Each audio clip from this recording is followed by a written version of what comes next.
Newsflash, aliens are taking over the planet. No, seriously, aliens are taking over the world of science and pop culture. 2017 was definitely the year of the alien. But the weirdest story of them all was a star named Tabby, whose bizarre blinking can't be explained.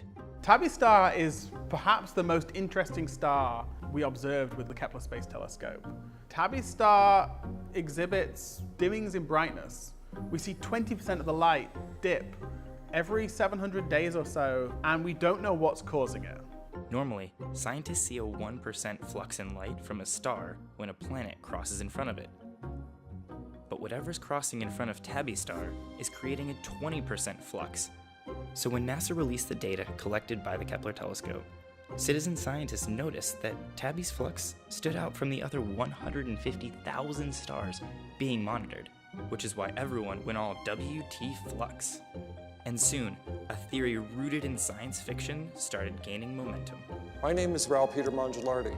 I'm the author of Next to the Gods, a science fiction series. And 4 years ago, I predicted how a Dyson sphere might behave exactly the way Tabby star appears to be behaving today.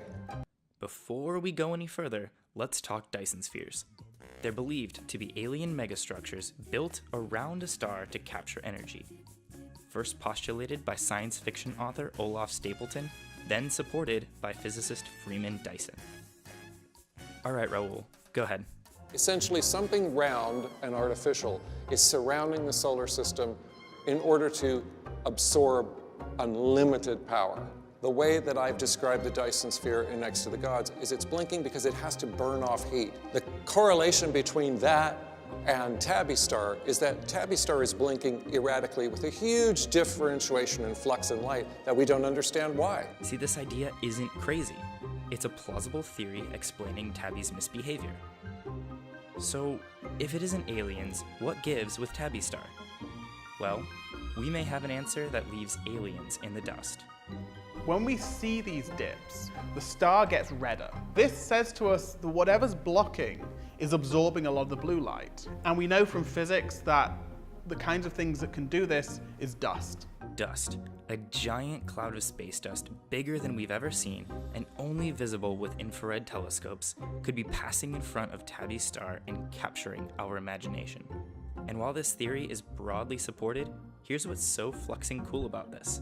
Our theories, aliens included, help move NASA missions forward to get real answers. Tabby star is the perfect example of the types of things that fuel these new missions and propels them forward. Meet Jody Davis, a systems engineer for NASA. When it comes to these new telescopes that we have, the James Webb Space Telescope and WFIRST, we'll have the ability to get more precise measurements of a star like this in infrared wavelengths and be able to gather more data to maybe prove out a theory of why Tabby star is dimming the way it is, or to generate a new theory. So whether you believe it's aliens, a giant cloud of dust, or something else, Tabby star's bizarre behavior is still a mystery, motivating us to keep searching for the answer.